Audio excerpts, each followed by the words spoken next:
Hi, I'm Pete Thompson with Pete Thompson Christian Counseling, and I'd like to talk about worry today.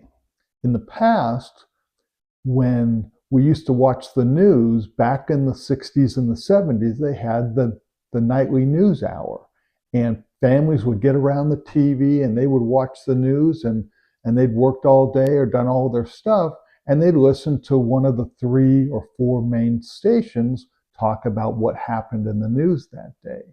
And that was how people got their news, and they did their regular jobs and they watched the news, and it's like they knew what was going on. Back in the late 70s is when the news changed. It changed to a 24-hour cycle, starting with the Iran um, hostage crisis. That's when everything changed because everybody wanted to know up to minute what was going on. And so certain networks started at that time so that they could recover all the information that was going about every 10 to 15 minutes, and it just stayed in a loop. And then when the internet started taking off and we used to get news on the internet, you could get, updates every 15, 20 minutes on what was on the internet. And what it started a process of so much information where we're focusing on events in the world that we really don't have a lot of control over that happen in other places.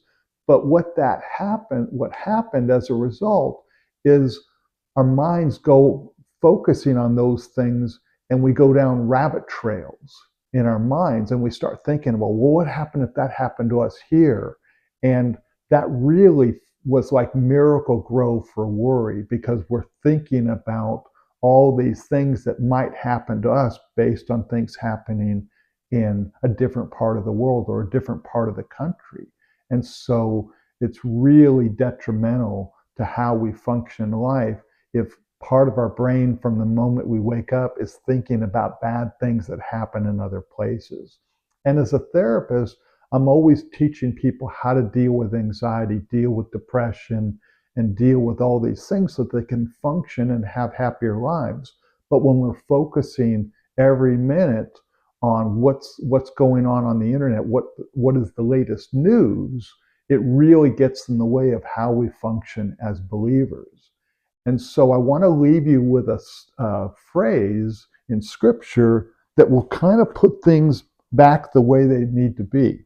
In Philippians chapter 4, verse 8, finally, brethren, whatever is true, whatever is honorable, whatever is right, whatever is pure, whatever is lovely, whatever is of good repute, if there is any excellence and in anything worthy of praise, let your mind dwell on these things. And so that's what we want to get back to. We're not going to be perfect at it, but that's what we want to get back to so we can have the life and have the exceeding joy that God intended us to have. I hope this idea helps you, and I hope it blesses you. God be with you. If you have any questions, call me at Pete Thompson Christian Counseling. I'd love to explain this topic further. Thank you.